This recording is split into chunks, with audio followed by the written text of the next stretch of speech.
ঝাড়গ্রামের সাংসদ নমস্কার দাদা, ভালো আছেন? খুব ভালো লাগছে। দেখুন, আমাদের ডাবল ইঞ্জিন হচ্ছে এটা। নরেন্দ্র মোদী কি ডাবল ইঞ্জিন সরকার দেবে? আমাদের ডাবল ইঞ্জিন দেখুন, আমরা এখানে দাঁড়িয়ে আছি। বুঝতে পারছেন, শান্তনিকা আপনারা সত্যি খুব লাকি, কারণ আপনাদের তো ডাবল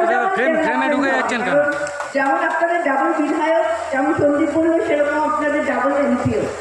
সুতরাং আমার মনে হয় যে আগামী দিনগুলো সুন্দর হবে, আপনারা সবাই ভালো করে কাজ করবে। কারণ 24-এর লড়াই তো আমরা খুব ভালোভাবে উত্তীর্ণ হয়েছি, সামনে আবার 26-এর লড়াই।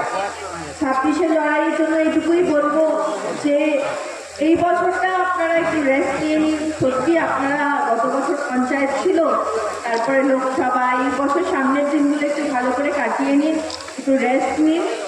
তবে আমার মনে হয় যে 26-এর জন্য আমাদের 25-এর ফেব্রুয়ারি মার্চ থেকেই কিন্তু আস্তে আস্তে কাজ শুরু করতে হবে, তাহলে আমাদের 26-এর রেজাল্ট অবশ্যই খুব ভালো হবে, এটা আমার দৃঢ় বিশ্বাস।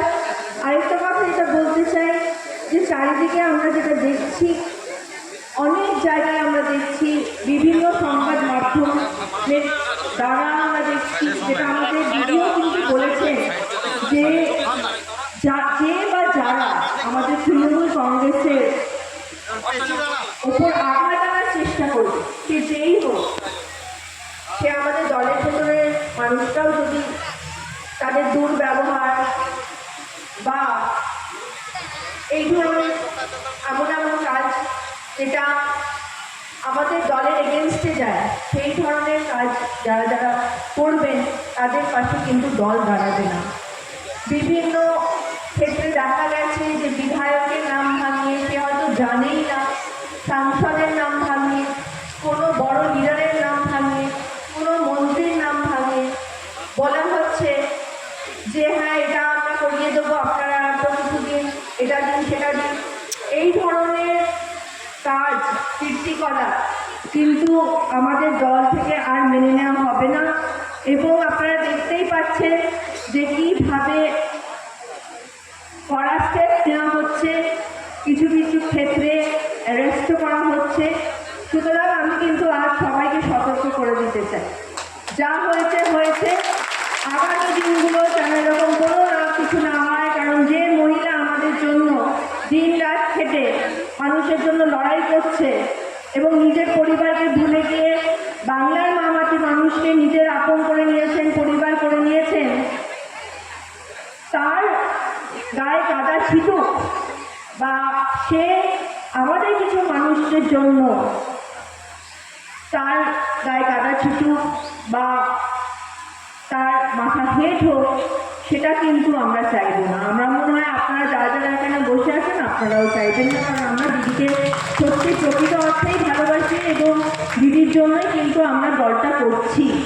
সেই জন্য আমি সতর্ক করে দিলাম যে যারা যারা এই ধরনের কাজ এখানেও করেছেন, এই ব্লকে করেছেন, আমার কানে যদি সে কথা আসে এবং ইতিমধ্যে আসছেও, একটু পরে করছি, কারণ আমি জানি যে 3 বছর আমি কিভাবে কাজ করেছি এবং সততার সাথে কাজ করেছি।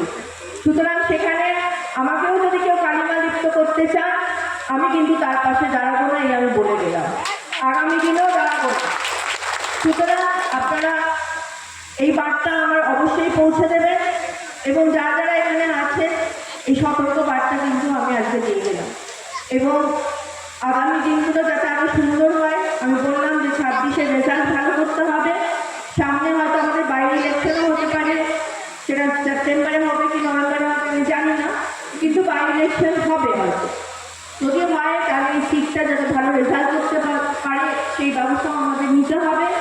এবং সার্বজনিক নেতৃত্বের কাছে এবং আমার কর্মীদের কাছে আবারও আমার কৃতজ্ঞতা এবং ধন্যবাদ জানিয়ে আজকে আমি আমার বক্তব্য শেষ করছি, কারণ অনেক প্রোগ্রাম আছে, আমার মেদিনীপুরে মিছিল আছে